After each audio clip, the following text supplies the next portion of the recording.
In this video we see the steam-driven crane SAATSEE, which is moored at the Hafenmuseum Schuppen 50a in Hamburg, Germany.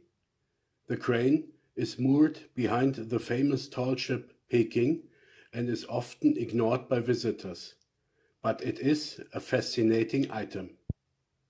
Today there are not many steam-driven cranes, which are still functioning, left in the world.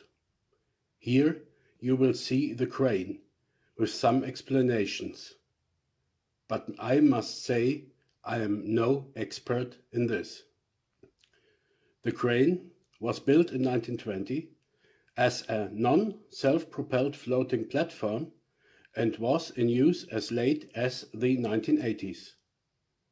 The biggest feature is the large crane boom with 3 crane hooks which can lift up to 75 metric tons. The crane boom and the winches for the hooks are powered by steam, as we see later. The crew was normally a machinist, a crane operator, 2 able seamen and 2 stokers for the boiler. In later years, the wife of the crane operator was also on board and supplied the crew with food.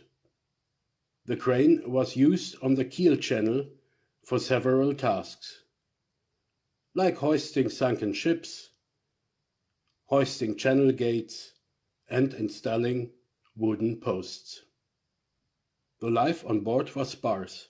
On deck there were some social rooms, kitchen, and so on, and also the in-housing for the engine and a bridge. The bridge was added later. Before that, the crane operator stood on the open deck. Here we see the main engine, which powers the crane.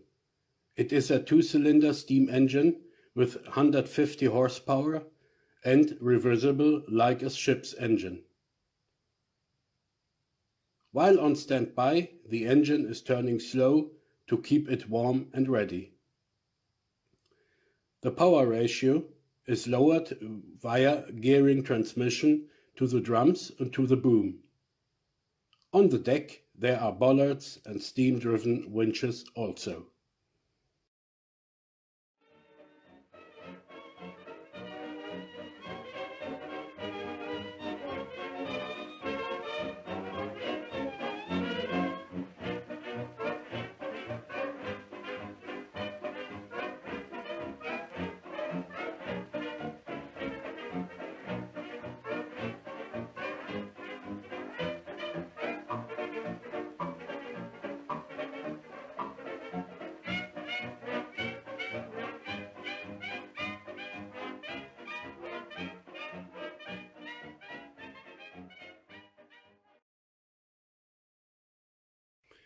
Before we visit the inside of the platform, we are on the bridge where you see the controls, which are fascinating.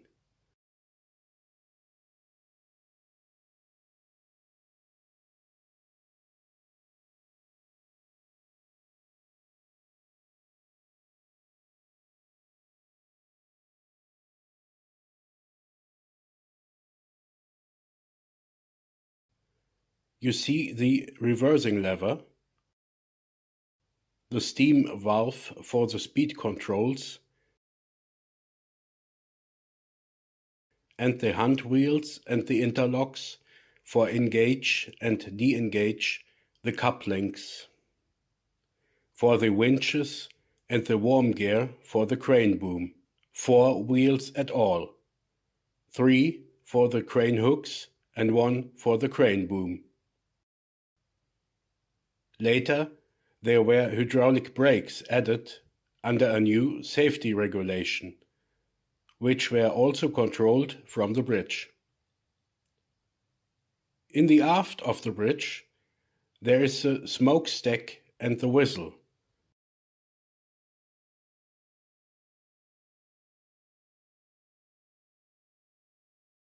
Here you also see the winches and the worm gear for the crane boom.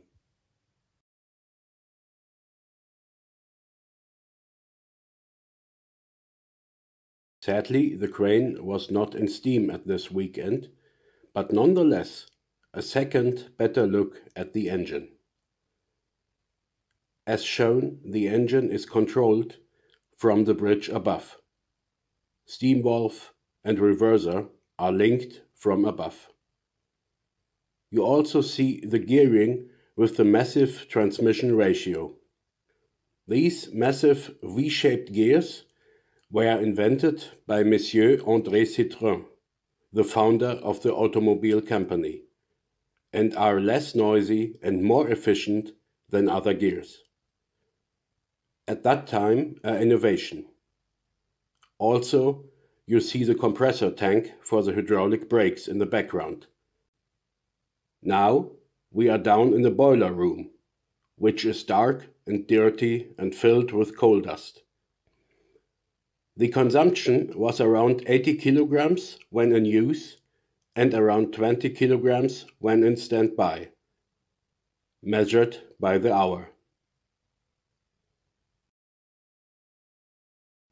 Here we see the workshop and also the diesel and steam electricity generators. Since before the Second World War, the crane had no electricity. Only oil lamps were used. The generators are later reinstallments when the crane was secured as a museum. The original engines were long gone by then.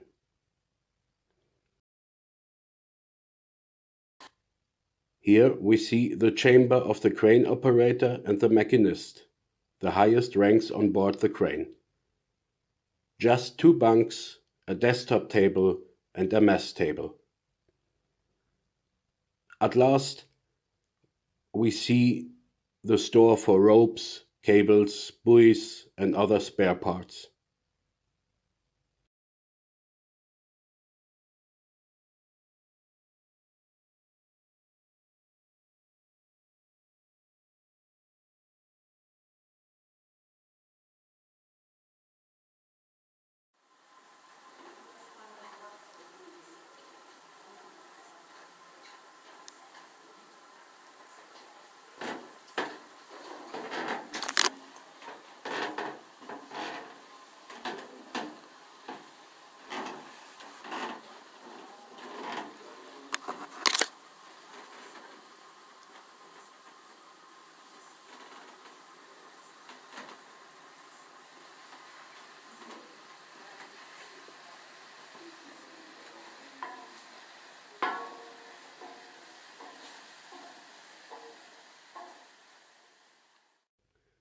So, that is a still operational steam crane in Hamburg, which got a long story and is worth a visit, even when it is somehow unimpressive at first glance.